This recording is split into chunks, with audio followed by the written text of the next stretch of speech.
Welcome to Rich Your Soul, Dr. Don Wood. It's great to have you join us today. I'm glad to be here, Rocky. I appreciate the opportunity to talk to you.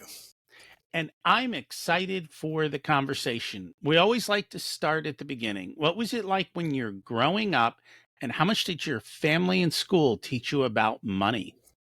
Well, I don't believe the school teaches us anything about money. Luckily, I had a pretty amazing family. So I talk about this all the time in the program that I do, is that I had this idyllic childhood. I had parents that were very nurturing, never yelled, never screamed, never hit us. I mean, literally never. So it almost sounds too good to be true, but it was really actually pretty accurate. And my dad was very disciplined financially. He wasn't a wealthy man by any means. He worked hard all his life, but he always was very diligent and taught us a lot about, how to save money, how to deal with money. I was 19 when I got married and had $30,000 in the bank. That's pretty good for a Nice. 19-year-old. Out of curiosity, how did that come to be for your parents? Because that is not the norm of what we hear.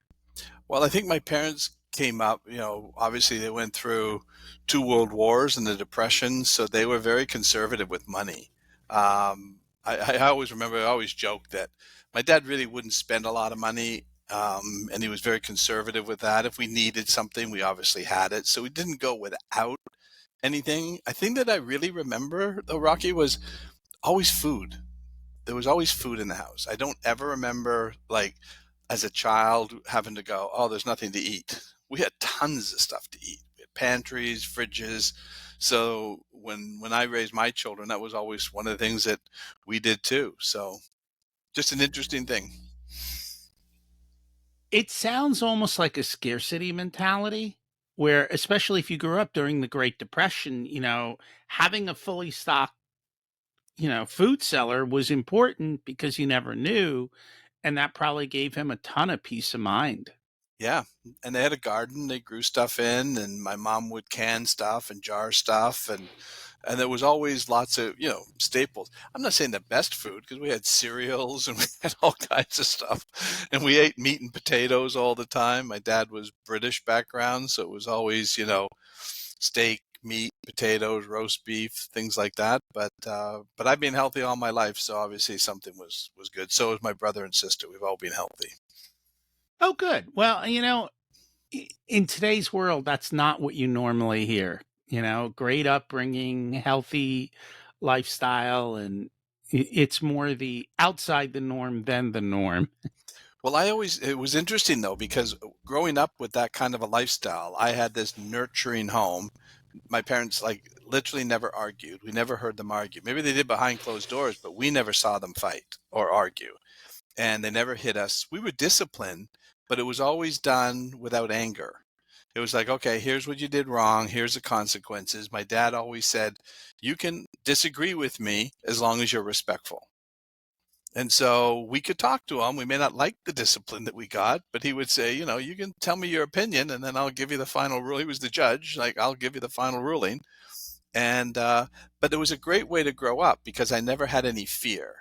I never had any abuse, sexual abuse, physical abuse. I played hockey. I'm from Canada, so I could fight. So I didn't get picked on and bullied. You don't pick on the hockey players, right? That's not a good idea. And so I had no idea that all my friends were dealing with all this dysfunction in their family. And two of the teachers at our school were sexually abusing kids, two of the principals, and the guy who ran our Little League for 35 years. I had no idea, Rocky, that it existed because I grew up without any of that. So when did it when were you, let's say, aware of it, or when did that awareness kind of come to be? When I met my wife, it was, I mean, I knew things went on, but it wasn't like I didn't really see it. And none of my friends told me that they were abused or what was going on. And nobody talked about it. So it was just sort of, you could hear about it, but you never saw it. And then when I met my wife, that was where it really changed for me because I fell in love with her really quickly. So we were 18 when we both met. And then I'm around her home a lot. And all of a sudden I started saying, wow, this home's different. There's something, different about this home. There seemed to be like a tension, and the I love you sounded fake. The hugs felt forced. And I was like, I don't know what it was. And then I saw it. Her father was very violent, very angry. They couldn't cover it up anymore. I'm around too much. And that when Hmm. I saw that, I was like, wow, I've never seen this outside of hockey. Right. And so I just said, now it sort of makes some sense why my wife was always living with this fear that I couldn't figure out. So I could say something as simple as, no, I don't like that. And she could tear up and start to cry. And she'd say, why are you upset with me? And I'd go, I'm not upset at all. And she'd go, yeah, you're getting upset. Why? She wasn't wrong and I wasn't wrong. She was so sensitive to sound because she had dealt with trauma. And this trauma that she had dealt with made her hypersensitive to sound. She was hypervigilant because if she could detect when her father was starting to get mad, she could protect herself. So she was on the guard for it all the time. And if I wasn't yelling, but if there was a little tension change in my voice, I'm a little tired maybe, she could hear that like I was yelling, and that would activate her nervous system.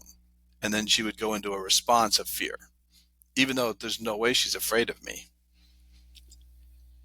And that was probably the beginning of the way he became angry. Like that would probably have been the first signal. And she was so in tune with it that she's able to pick it up early so that you can kind of escape early. That's really it. And so she was protecting herself. So her system was on guard, ready for it. And if she could see it coming, even to the point of listening to the footsteps, because the footsteps would be different when he's angry, right? The way the door would open would be different. So she was so sensitive. Like even after we got married and now she's living with me, I thought all that would stop, but it didn't stop. So if you opened up the door really fast for some reason, right, she'd jump. And that was coming from all that activation as a child. Wow. And I'm assuming she wasn't aware of it. No, she was aware of obviously the trauma, but she wasn't aware of why she would cry. She just thought, right, she was hearing it correctly, but she wasn't. So I wasn't mad, but she could sense I was mad because she's now filtering through her experiences of what happens to me, right, if men get mad. And then I'm thinking, okay, well, I've got to change the way I say things. I got to choose my words better. I mean, it was obviously I don't want her to cry. So I was very sensitive to it, but I couldn't fix it. And to me, it was like, I've lived in a world that never had that. And why is this not correcting when she's now living in the world with me? That didn't make any sense.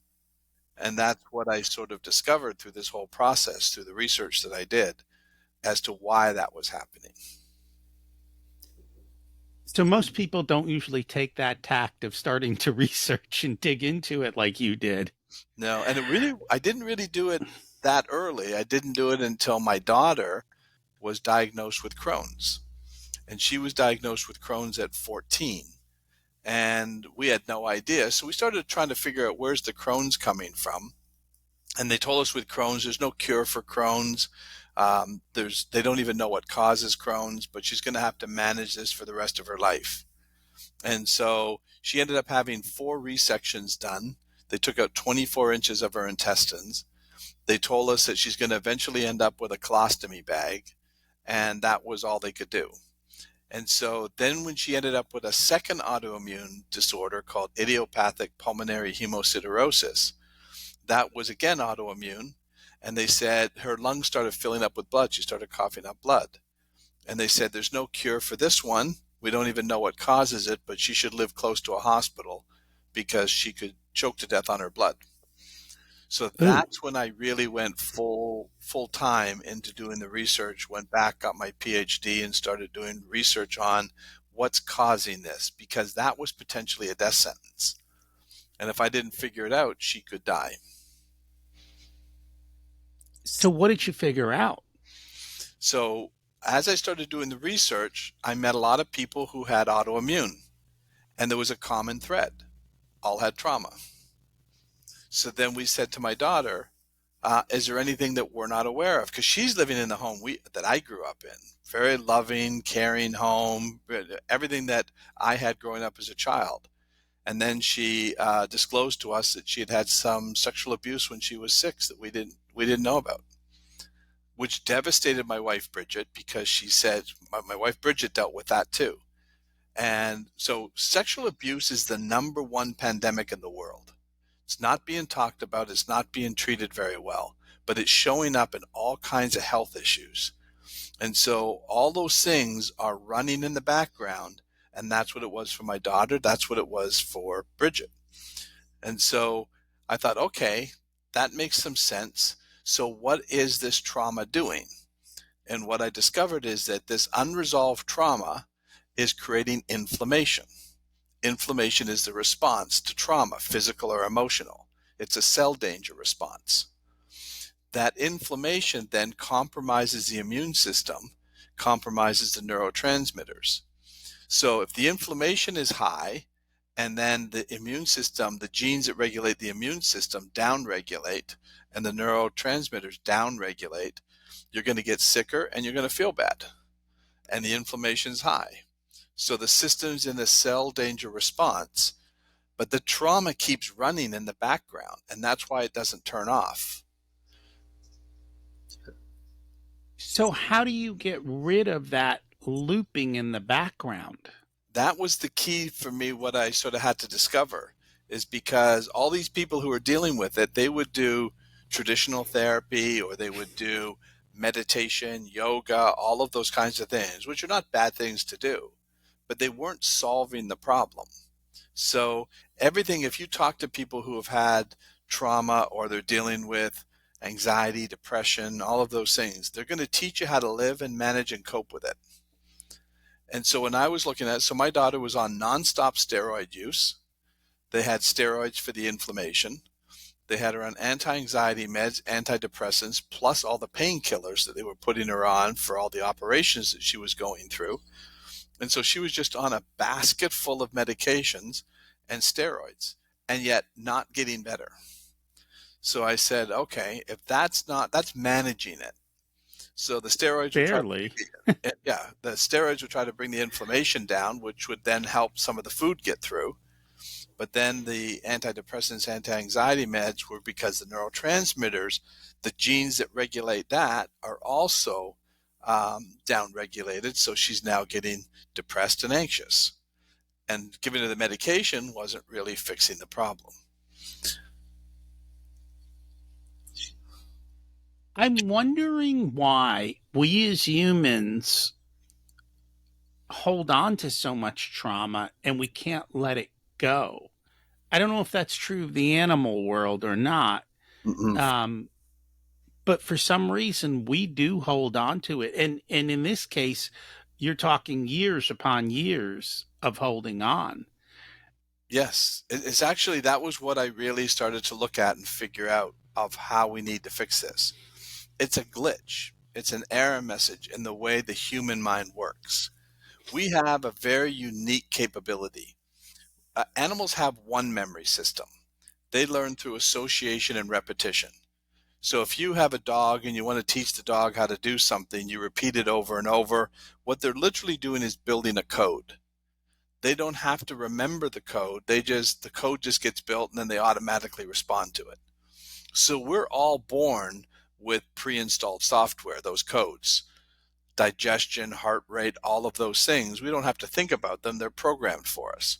That's how the animals learn as well, as they continue to add programs. Humans, we have that programming memory too, but humans have a second memory system, and that's the ability to store billions of bits of information. But that part of your brain is operating in the present. Everything is now. So your survival brain is operating in the moment right now. So that's unique, right, for humans, because we have a second memory system, the coding system.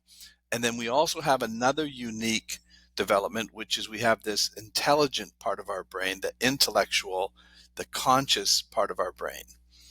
But the conscious part of our brain is not in charge of survival. It's the subconscious, the coding part, that runs all the survival tools. So a great way to sort of explain it is this explicit memory. If I asked you, Rocky, what you ate for dinner last night, can you tell me what you ate for dinner? Yeah, I had a steak last night. Did you? That's not my meal. That's my kind of meal. Right? So when I asked you that, did you see pictures of what you ate, maybe where you ate it? I had to think about it for a moment, and honestly, 90% of the time, I wouldn't remember what I ate last night, Right. but I'm really good about tracking, and I'm playing around with my diet, so yesterday just happened to be a high protein day, and so that's why I remember that, I sous vide it for a couple hours and then took it out to the grill and did all of that, Yep. but otherwise, I'd be like, "I'm not sure." But you saw yourself eating it, doing it like that. You stored the information about dinner last night, but it Yeah. wasn't a threatening situation. So it's stored as a fairly low resolution file. It was recorded. And like you said, you could remember, but you sort of had to think about it. If that was a traumatic event, an assault, an accident, something like that, all your senses would be heightened: sight, smell, hearing. So how's it going to record that? High def. Tremendous amounts of every little sound, every little smell, all of that would be recorded and stored into that memory. So this is what I'm talking about where the glitch comes in. If 95% of your mind is operating on a survival basis, which every human is, animals are 100% survival based, we're 95. So if that system is running in the present, dealing with what's happening now, and it accesses a memory from 10 years ago, if I asked you about a traumatic memory, you would have no problem, even if it was 10 years ago, instantly coming up with it. If I asked you what you ate for dinner 10 years ago, you'd never be able to figure it out, but it's stored in there. But those high definition files are always present and ready to be seen. The problem is, because your system's operating in the present and it sees a memory in real time, when does it think the memory is actually happening? Now. In real time. And Yeah. it has to activate your nervous system. It's an autonomic nervous system response. You're not choosing to do it. And that's why I say to everybody, there's nothing wrong with you and there's nothing wrong with your mind. Your mind is doing what it's supposed to do. If there's a threat, it activates. If there's no threat, it doesn't activate. But memory keeps activating it. And that's what it was for my daughter. So her mind, since she was 6 years of age, was looping through that memory in high definition, constantly activating her system. And if the response to trauma is inflammation, the inflammation genes upregulate. So there was Crohn's. So she had the Crohn's, and then her immune system's going to downregulate, so she's getting sick. And then her neurotransmitters are downregulated, she gets anxious and depressed. And they just managed all that. So what I did is I said, okay, how do we fix it? Instead of managing this, let's reset that high definition memory into the same format as what you ate for dinner last night. Take the intensity out of it. It's almost the opposite of what they did with The Wizard of Oz. They shot it in black and white and colorized it. We're going to take it from color back to black and white. And then you can remember it, right? But you're not going to be responding to it. It's just data. So how did it turn out for her? No more Crohn's, no more lung issues. Totally gone. So what's fascinating is she ended up forming a cyst on her ovary a number of years ago after she went through the program. And so the doctor comes in and he operates, he takes out the cyst, takes out the ovary. What I just found out now is the overuse of steroids creates polycystic ovarian syndrome. So that, but we didn't know it at the time. So the doctor comes in after the operation and he says, well, I'm confused because your chart says you have Crohn's. She says, well, yeah, I have Crohn's. And he says, well, I operated. There's no evidence you have Crohn's. And she goes, no, I haven't had a flare-up in a long time. And he goes, but according to your chart, you're not on medication for Crohn's.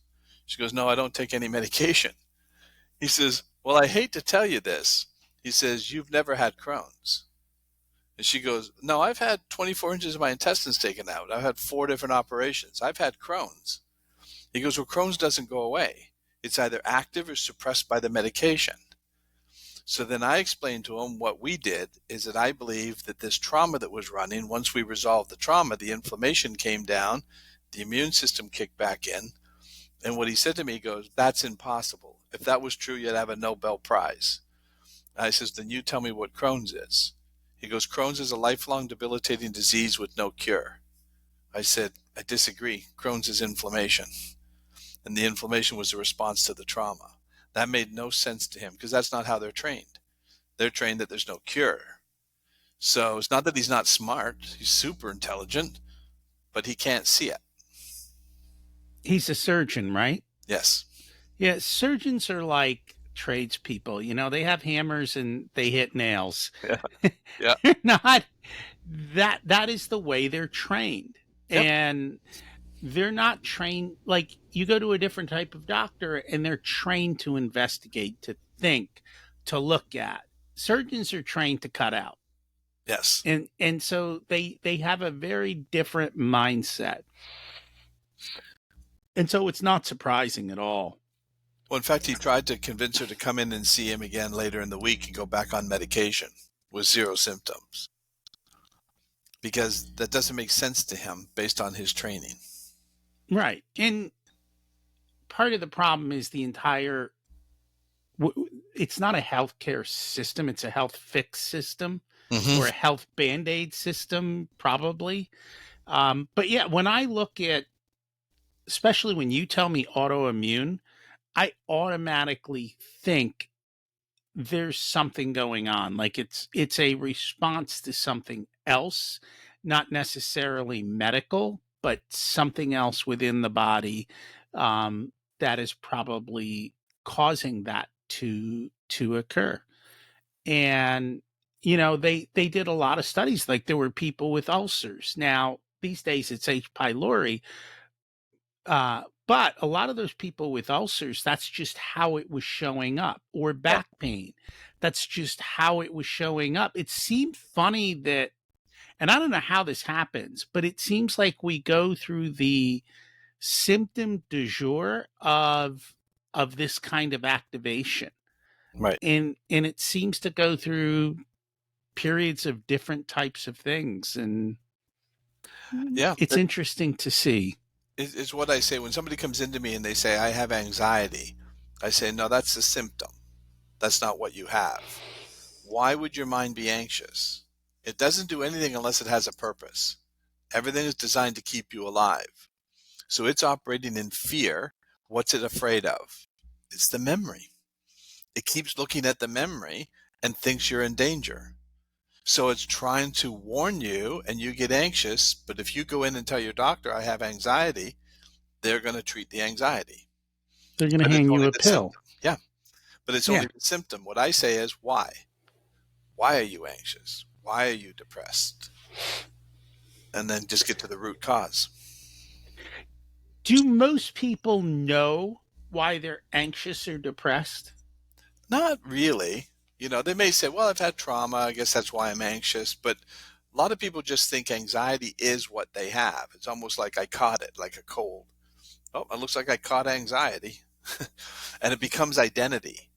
You know, I had one person, I was sitting at one time at an event, and the speaker was one of these motivational speakers. So he was getting them excited and then sad and telling stories, and she kept crying.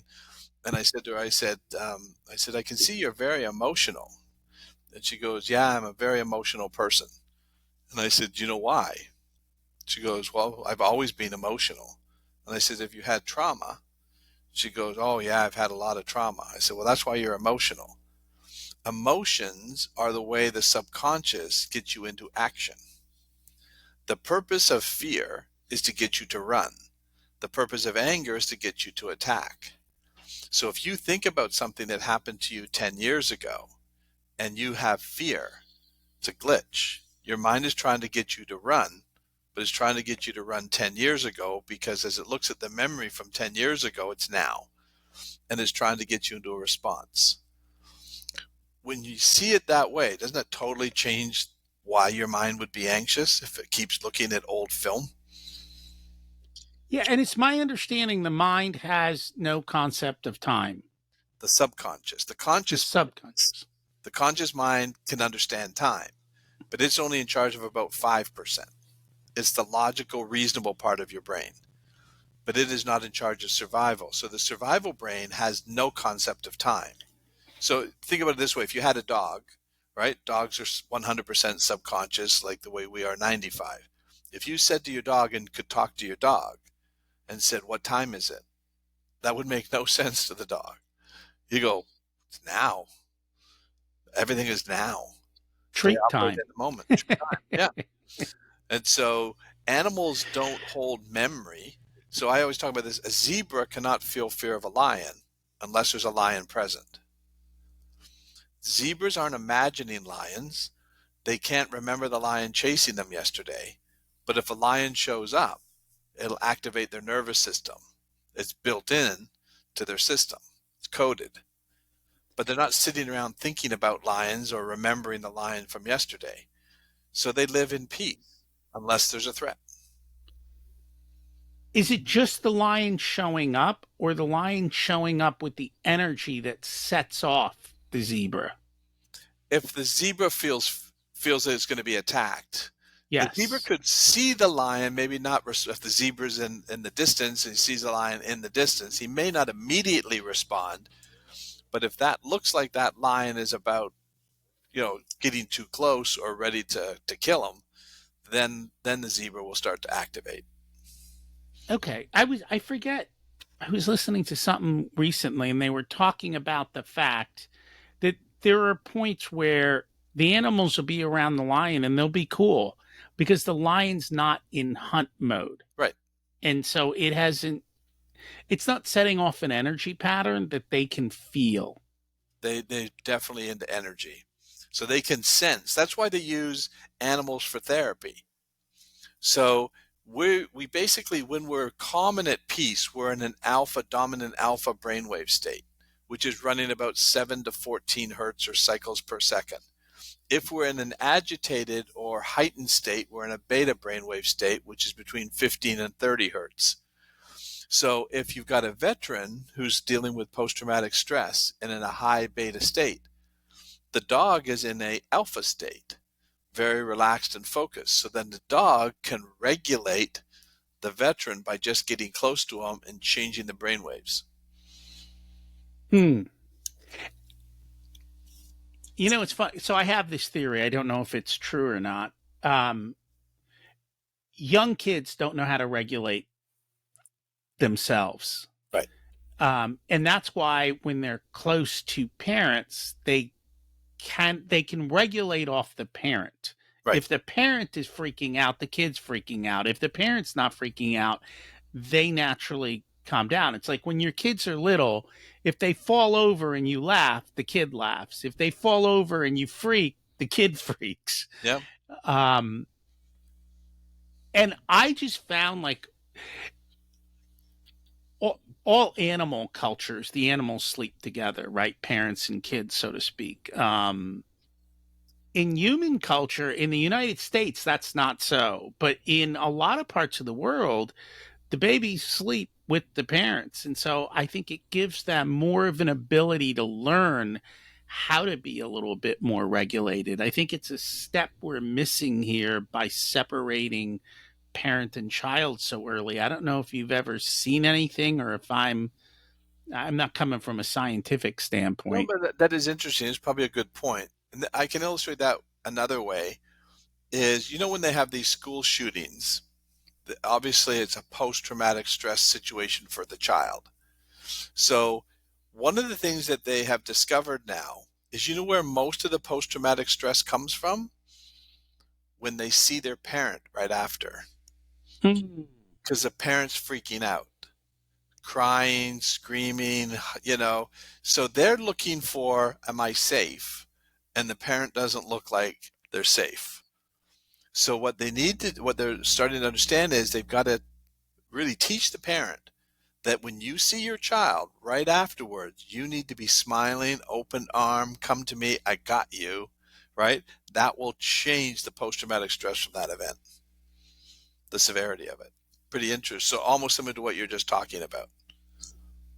Have you looked at that with military and PTSD, is it, have they noticed that same thing? Or I mean, because maybe because they're all together, they're all freaking out. Possibly, yeah. But again, that it's the way they're going to respond to it afterwards. So I work with a lot of veterans who have had trauma. What I do with post-traumatic stress is basically reset that memory again, and it totally Okay. changes it. So they don't So, forget it, but they don't keep responding to it. yeah, you're turning down the energy on the memory, so to speak. Yeah, so they can still remember it and talk about it. So I worked with a U.S. Army sniper. He had to shoot and kill a 12-year-old boy. And so for 8 years, he was at the VA being medicated. When I got to see him, he said, I can't talk about this anymore. Please don't ask me to talk about it. He says, I got arrested at the VA last week because I started throwing tables and chairs. And I said, well, here's the good news. I don't need you to tell me what happened. I don't even need you to talk about it. I'm going to get your mind to reset that memory. And so he said, well, how are we going to do that? And I said, well, I'll just take you through it and I'll show you how we'll do it. By the time I was finished, he could give me a complete description of it. And he says, I don't understand this. How am I able to talk about it now?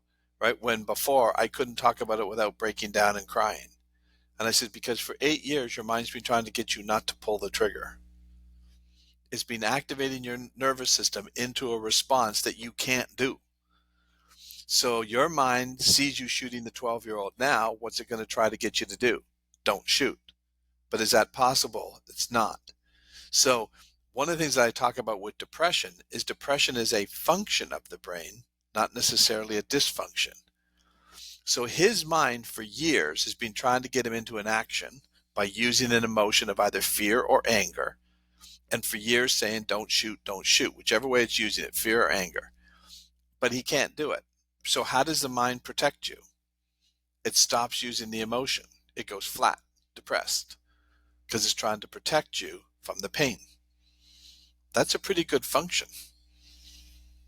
But we treat it like Interesting. there's something wrong.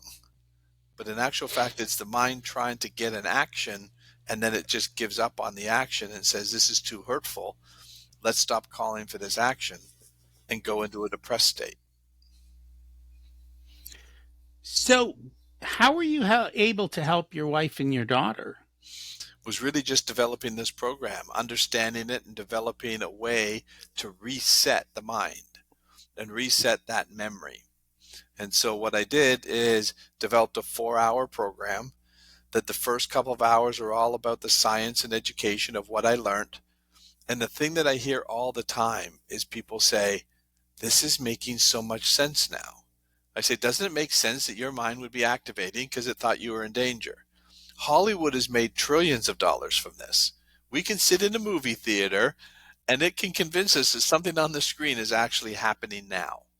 That doesn't make any sense to the logical part of the mind, because the logical part of the mind would say, oh, that's Leonardo DiCaprio. He's playing in a movie called Titanic. But your subconscious mind goes, Jack is going to die. He's drowning. It sees it as if it's happening now. There's where the emotion would come from. People may cry, get sad because Jack's going to die. Jack's not going to die, but your mind doesn't know that. Your mind does, but it doesn't. Yeah, Well, the right. logical part of your mind It knows it's does. not true, but who's in charge of survival? The 95% subconscious that will activate your nervous system to protect you. And it has to. So the logical part of your mind will always be overridden by the survival part of the mind. You can't use reason and logic if you're in a threat. That's gone. It's all coming now down to the instincts and the codes that were pre-installed to protect you from a threat. That's why people, because we talked about this earlier when you asked me about the time, if your subconscious has no connection to time, it also has no connection to consequences. So how do people jump out of a building at 9/11? Because the logical part of the mind would say, this doesn't make any sense. We're going to die. Whether we stay here or we jump, we're going to die. But when aren't you going to die?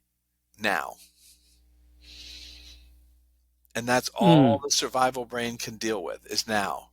So moving away from that potential pain or death solved the problem. The problem was I'm going to die in a second, less than a second. But if I move this way, It doesn't know it's another second that's going to live for, but it's going to stop the death now. Huh. Does that make sense? It does. I'm thinking though that people react differently, of course, because not everyone jumps, No, right? no. And so everyone reacts to that situation slightly differently. Some in well, and it's all programming. And it depends on your upbringing, the way you were programmed throughout your lifetime as to how you're going to respond. I call that your atmospheric conditions. So if you grew up in very stormy, dark atmospheric conditions, chances are your thoughts are going to end up being filtered through those stormy atmospheric conditions. How good are the thoughts going to be? Not be the best. But if you grew up in the sunny atmospheric conditions that I grew up on, right, I would respond completely different than when my wife would. It would not be the same at all. But it could also be one event that the mind misinterpreted. 100%. Especially We children. yes. Children don't have, they're literal. So they take everything literally. And the best way I can explain it, I thought this was a great way to explain it, because my wife Bridget said to me one time, so she's got all this trauma in her household already. She's 6 years old, and the mothers in the neighborhood put a little tea party together. So her grandmother dresses her up all pretty with her hair and a nice little dress, and she shows up to the tea party all excited. And when she gets to the tea party, the mothers are greeting the little girls. And the one mother says to my wife, "Oh my goodness, look at Bridget. You're going to be a real heartbreaker when you grow up." And all the other mothers were like, "Oh yeah, Bridget's going to be a heartbreaker for sure." Bridget said, "I got sick to my stomach and had to go home. I thought they saw something bad in me. Mm. I'm going to hurt people." So she's got all this trauma. She's already feeling all of this pain. And then somebody confirms that she's bad. That's how she interpreted it. So that's a perfect example of what you just said. And when she told me that story, she's sobbing like a baby. Yeah. We had a psychologist on once who personally had a lot of trouble with relationships Mm-hmm. and couldn't get married and couldn't understand it for the life of him because he had a great upbringing. All his brothers and sisters did well. And at some point, I think he figured out, I think it was it him or it might have been one of his patients. They were at an event and the adult now talked about when he was a kid, there was one time when they were camping and his dad beat him. And he was afraid because he couldn't trust people because they might beat him. And the brother looks at him and goes, "You fool. You'd stepped too close to the fire and your clothes caught on fire, and dad had to put the fire out." It Yeah. wasn't even an actual situation of what he thought it was. It was like you talked about. The mind thought of something else or wired it somewhere else, just oblivious. And it's amazing how oblivious we are of everything that goes on around us 90% of the time. And so it made up a story that was totally untrue, that got buried, that literally haunted the person for decades. That makes total sense. I had one gentleman say to me, he was at an event, and he said, and he did something, and he says, and my father literally hammered me across the back of the head. He goes, it hurt so bad. I remember really crying, like, why did my dad hit me so hard? But as we started going through it, what he remembered is his dad had a ring on. So when his dad did tap him on the head, so if you just tap with your hand, you're going to feel one set of pain. But if you get hit by the ring, right, to a child, it was like, whoa, that was really bad. And he thought his dad really laid into him. And his dad probably may have just, give him a little tap on the back of the head. But to him, it was his dad really laid into him. Similar to what you're just explaining in that story. But children are seeing everything through the lens of inexperience. Yes. They don't And know I what this means. they don't. And I learned a lot of that when I coached T-ball. Mhm. Because when we coached t-ball, we literally had to teach them how to react. How when you hit the ball, you have to take off and run. Right. And I remember the one story of the other coach saying, everyone was yelling to the kid, "Run home," and so the kid ran home, like literally Literally. ran home, Well, they're literal, right? That's literal. yeah. And so it's funny, but it's all of these things that we don't realize. And here we are as adults continuing to run on this programming that was 3, 4, 5, 8, 10, 12 years old. And if we don't take the time to go back and reboot the mind or rewire that stuff, then yeah, we're stuck. Well, So you I had another. mentioned, Let me give another example. This is really powerful. So I was doing this group of people, and I always bring one person up because I can take everybody through the group together, but nobody has to share out loud their trauma. So I always ask for somebody to come up and do a demonstration. So I says, anybody want to demonstrate? So this one lady said, yeah, I'll demonstrate. So she comes up and she sits down, and I said, okay, do you have an event, an experience in your lifetime that was traumatic or disturbing? She goes, no, not really. And in my mind, I'm thinking, like, why did you volunteer? Like, what was the reason to volunteer? And she says, no, I had a really good life, really good upbringing. She said, I didn't have any real trauma. And I said, I wrote my second book I called Emotional Concussions. Because I said, have you had an emotional concussion then? She goes, what's that? And I said, that's a bump. Maybe a teacher that criticized you all the time, or a parent that was overly critical, something like that. And she goes, oh, okay. Well, yeah, I can think of one event. She says, when I was about 6. And she says, and I was in church. So she starts describing it. She says, I was in church, and I can see her eyes starting to fill up as she's starting to recall it. And she says, and I started talking to my siblings, and my mother and my grandmother took out the hairbrush in her purse and hit me on the head and said, stop talking, you're in church. And then the waterworks came, and it took her probably 30 seconds to catch her breath. And you know what she said to me when she caught her breath? I lost my voice that day. I just realized I never stand up for myself. I shut down at that point. She had never connected the two. Now, was her grandmother trying to do that? No, right? So, without any ill intent, what a 6-year-old heard was an authority figure that she loves, like her grandmother, told her to stop talking. And she took that literally.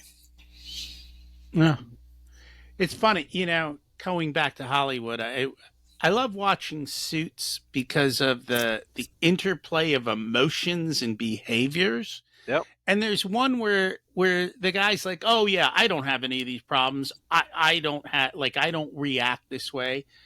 And the woman just said something to him, and I forget the exact lines, but she called him some basic names that were childish. He starts freaking out, and he goes, "Oh, I do have these problems." yep, And he realized that it was just these simple couple words triggered the crap out of him. yep. And yeah, I think it's true for all of us. It's just that we don't realize that automatic response is going. But it's running. And that's exactly right. We don't realize it's running in the background. So I've had people say, oh, I haven't had any trauma, or I haven't had this, or haven't, or, I've gotten through all that. That's not affecting me anymore. And then this is the best way to tell you whether trauma is still running. If you start talking about it, you get emotional. Mhm. Because what's the purpose of the emotion? To get you into an action. Why would it try to get you into an action if you dealt with it? It wouldn't. So now when I work with people after I take them through the program, they can talk about it. My wife, when I first met her and I proposed to her, she said yes, but she says, but I want to make sure that you understand some of the things that I've dealt with, which was some of the abuse. And she says, because that may change your mind. You may not want to marry me. And I'm like, what? Okay, well, what happened? So she tells me what happened. And I said, that doesn't change my mind at all. And she says, okay, well, then you have to promise me something. I said, what's that? She goes, you'll never share it with anybody else. Never tell anybody what I shared with you. You have to promise me that. Because if she tried to talk about it with anybody else, she would have broke down and cried, probably couldn't get it out. And all the Mm. shame and guilt around it would have activated her nervous system. And interesting, And like you use the word trigger. I never liked the word trigger. So I always say to everybody I work with, why is your system activating? Because trigger sounds negative and violent. Your mind's not negative and violent. It's trying to protect you. that makes total sense. Yeah. And a lot of times people lock it up, block it up, don't realize it, and get stuck in that pattern. So you started to mention your program, and you said that the first half of it was teaching all the science. hmm What do you do in the second half of it? Then in the third hour, we start looking at some of these events and experiences that have been affecting the way your mind has been working. So I'll say, I want you to find 3 events in your lifetime. These can be traumatic events, they could be emotional concussions, whatever you want. You don't have to pick the perfect one, the right, don't worry about it. Just find 3 events. Then I have different processes that I use, and I don't need them to talk about it, which is really unique. So I don't need them to sit there. So if you have a woman or even a man that had a rape, they really don't want to sit there and start sharing intimate details. So I'll say, I don't need you to share any details. I don't need to know what it is. So you can give me I said, if that was made into a movie, think about the trailer. I'm looking for the trailer. So a minute, 2-minute highlight reel. And as they're talking and sharing with me about that, or not even talking about it, I can just have them do it visually. I'll take them through the process to reset it. And the mind literally will start to reset that memory from high def into low def because they're in a very calm, relaxed state now while they're recalling this event that was stored in high beta. So now if they're in alpha, recalling a high beta memory, what's the dominant state? Alpha. It reprocesses into alpha, takes the intensity out of it. What if they can't remember a specific memory because they've repressed it so much? Does it matter? Or? No, because once we get it started, it's almost like if you came in with a broken leg, we reset your leg, it's all going to heal.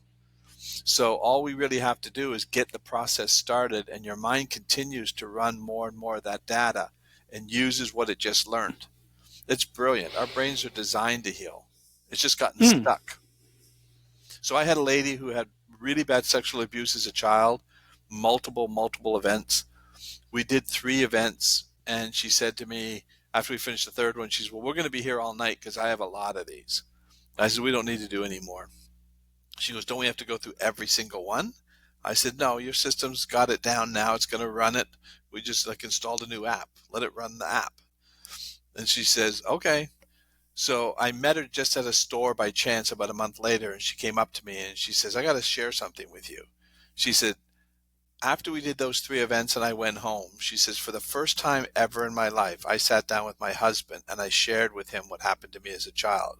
I'd never been able to talk to him about it. She says, it was so powerful and healing. It really bonded us. She says, but I'll be honest with you, I didn't believe you that my mind would keep doing it. She says, I thought I'll be back doing more of those.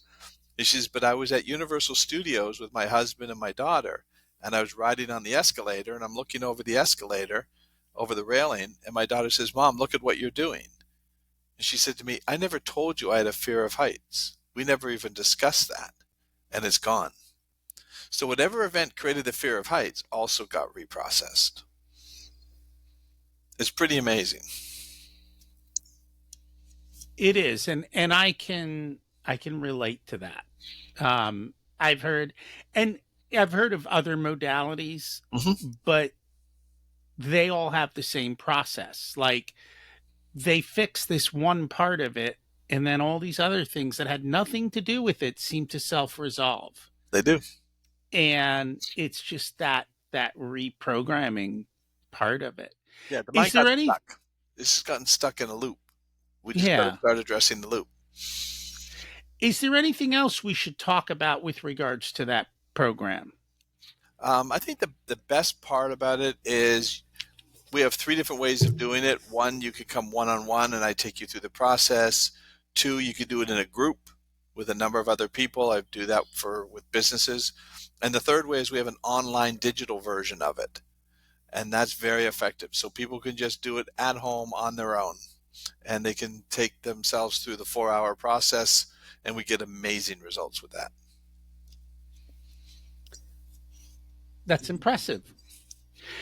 One of the other things that I heard um, talked about when I was looking into your background was a frequency scan. Mhm. Can you explain a little bit more about what that is and how it works? It's pretty amazing. It was really developed by the Russians. The Russians identified thousands of different frequencies in the body. And they said those frequencies are sort of responding to different functions within your own system. And so you have a frequency to them. It's either low or high or in balance. So, for example, if you have a particular, I'm looking for the psychological ones. I'm looking for the adrenals, cortisol, things like that. And so if you're in a high state of stress, your cortisol levels are going to be high. So cortisol is a frequency. It's the amount. How much do you have in your system? So it can measure that. So it's going to show it as high. So once you go through our program, we're looking for those cortisol levels to rebalance.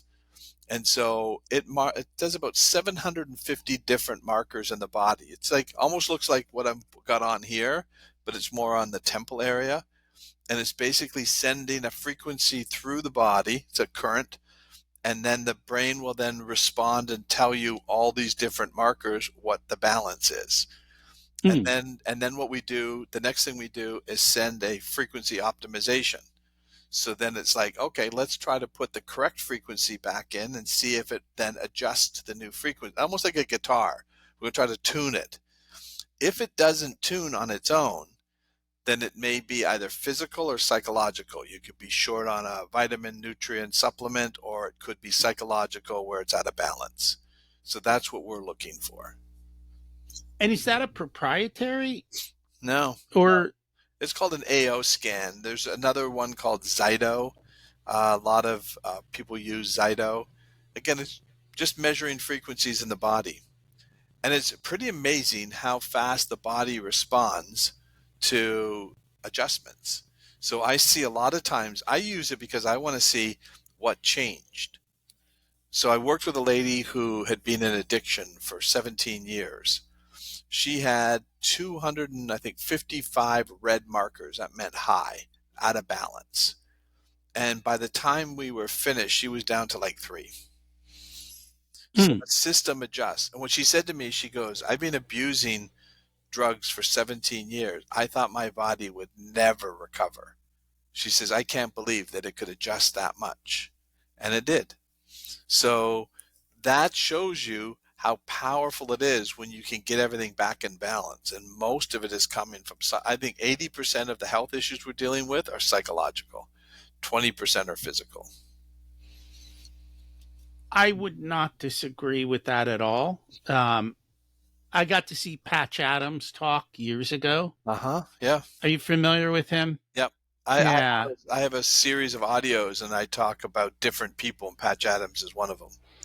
Yeah, and I mean basically what he said is most of the issues could be solved with a hug, Yeah. right? It's essentially resetting the nervous system in the most basic of ways Yep. of doing that. Now it's not advanced like what you do, but it's basically that's what a lot of the people need. Yeah.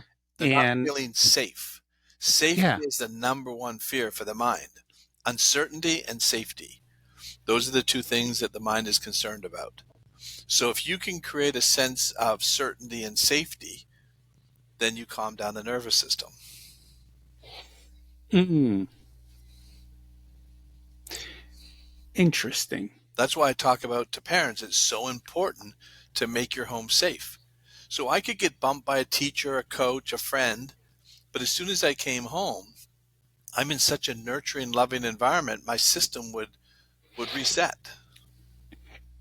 And that goes back to what I talked to you about earlier with the kids, because at night they slept with us. Mm-hmm. And I think it was, I forget who it was, but I was reading and it was the same concept. This is now, my kids are old, so this would have been 20 years ago. And he's like, by allowing that to happen, you're allowing your kids to recharge their fuel tank. Sure. And so essentially you're grounding them. 100%. And you're allowing that to occur. And because they're safe at home, I noticed when my kids were really young, they could be bold outside. And they could also be confident enough that if everyone else was doing whatever and not including them, they didn't give a crap. Like it just did not bother them at all. So they never had a lot of the social issues at school because they just were like, yeah, whatever. Like I don't need that. Um, I don't need to fit in there as long as I fit in at home, That and is I have that full tank. that is so powerful, that it's so true, 'cause, same thing with me, because I had all this regulation that I was around. I remember one story that I tell is when I was a kid, some of my friends, all of us, I was walking by and the one brother was outside, and so I said, "Oh, is like Jerry home?" And he goes, "Well, all these guys are having a meeting. They're putting together a new club." And he says, "And they're going to ask people to be members of the club." And I went, "Oh, okay." And so I could care less, really. And he says, "They haven't decided whether or not you're going to be invited into the club." And I remember this conversation, and I said, "Oh, no, tell them don't worry about it. I don't want to be in the club." And he goes, "Well, they're going to decide whether or not you're going to be in the club." I said, "No, no, don't worry about it. Tell them they don't have to put me in the club. I'm fine with that." And I was serious. I was like, "I don't care, right, if I'm in the club." And so then they came back later on and they said, "Well, they did vote and they voted that you can be in it." And I said, "No, thank you. I pass." They were so mad at me because I declined their invitation, right? But it didn't matter. I didn't have to be in this club. I felt safe. And it wasn't against them, but they took it personally that I was slamming them. I was just like, "No, I don't." The Groucho Marx statement, I wouldn't belong to any club that would have me as a member. Yeah, I get it. Yeah, That makes total sense. So you're working on something new. You've got a new book coming out. Don't mess with my DNA. Can you correct. tell us a little bit about what that's all about? Yeah, this is really exciting. I'm excited about this because what I talked about with trauma actually affects the way the DNA is being read and transcribed. So the genes that regulate inflammation upregulate. That's the response because it's going into a cell danger response. We're under attack. We need to protect ourselves. So then the immune system genes drop down because we don't need to do maintenance when we're in a threat. Maintenance will come in after we resolve the threat. Your neuroplasticity, neurotransmitters all downregulate. It's supposed to be a temporary response until you're out of danger and then the system resets. What happens is because of now what I'm talking about with the memory keeps it running. So it stays in the state. So the book I'm really writing is really for parents more than anything, is to say, you need to understand how your child is growing up, and with good intentions or not, you can affect the way their DNA is being read and transcribed. So how do you speak to your children? Just what you talked about was brilliant. Okay, you picked up on that early. I'm going to make my children. You change the way their DNA is read and transcribed. Most people wouldn't think of even that, doing something like that, or the way you talk to your children. So my dad never yelled at us, never raised his voice. So if you can make a home really safe, I've been healthy my entire life.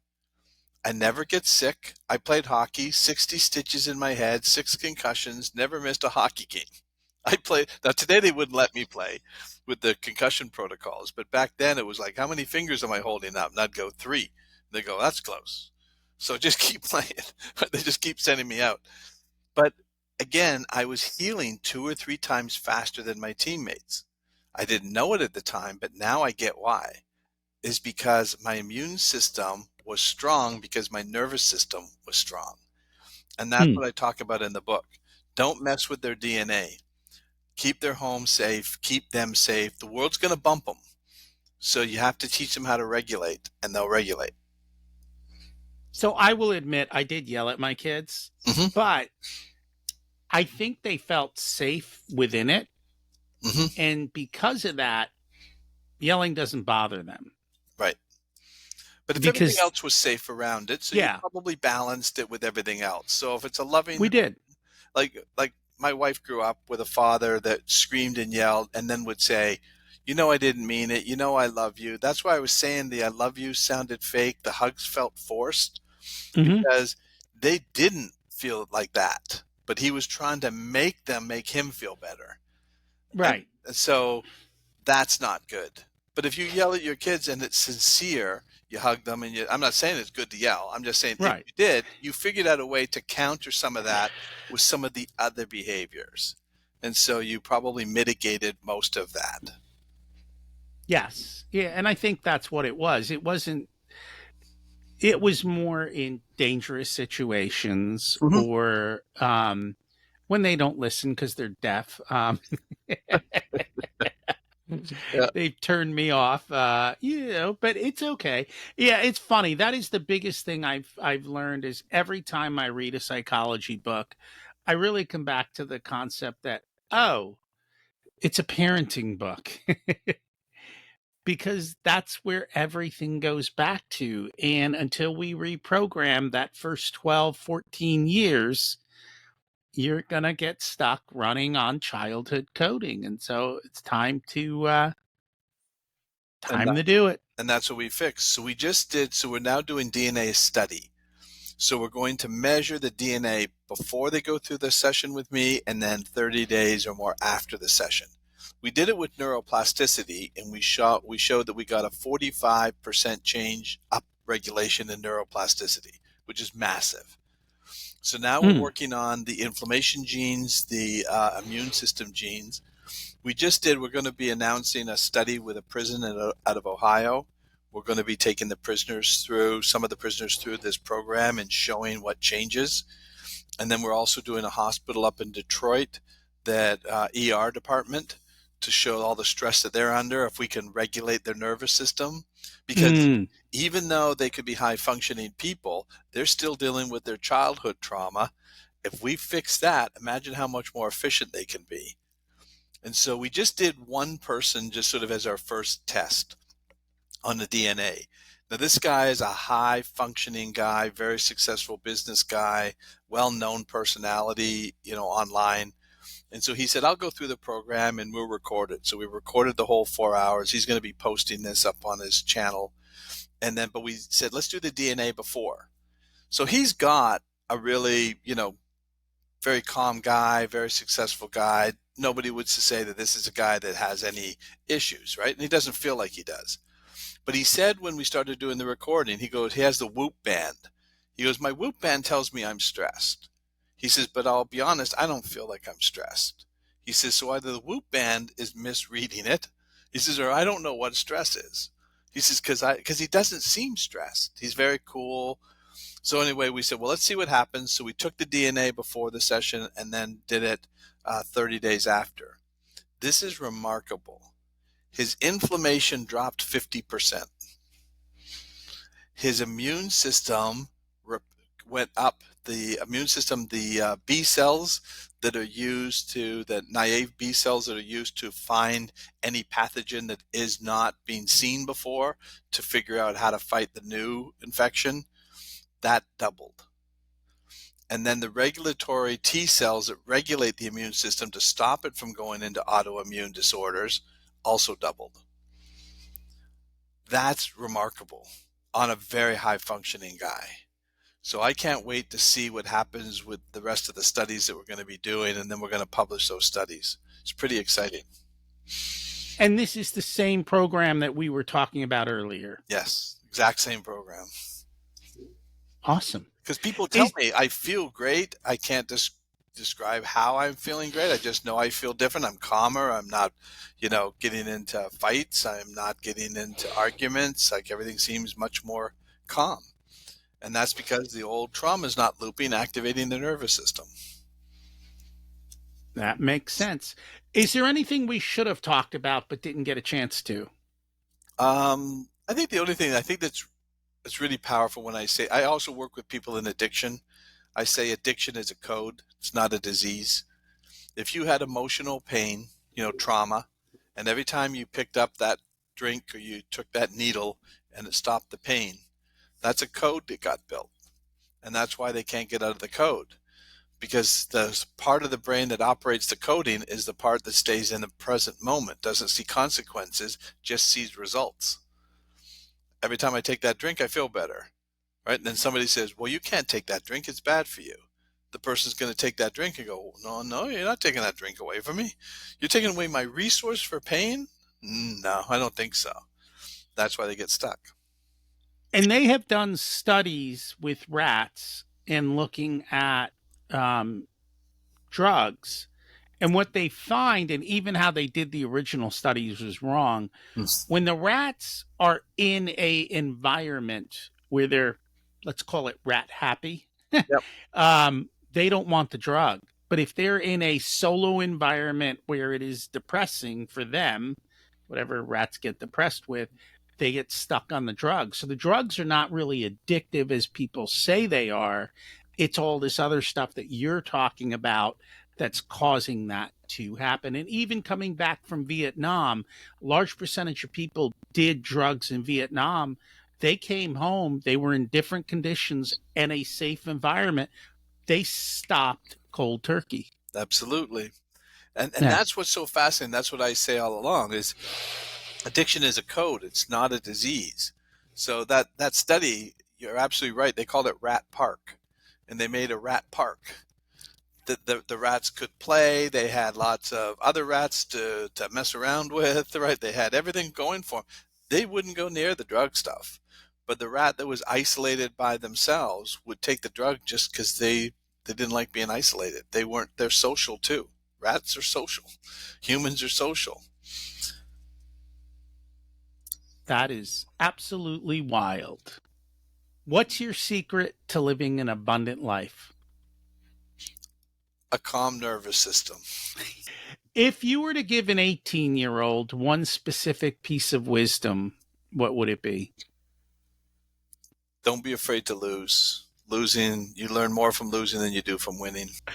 If people would like to learn more about you, the program, your books, and so forth, what's the best way for them to do that? The best place to go is, this is pretty simple. It's GetTipp. That's the name of our program. GetTip.com.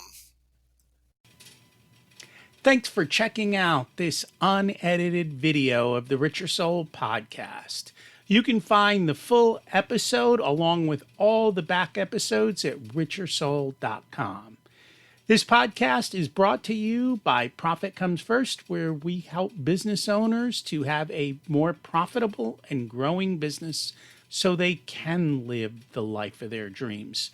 Check that out as well wherever you listen to all this content.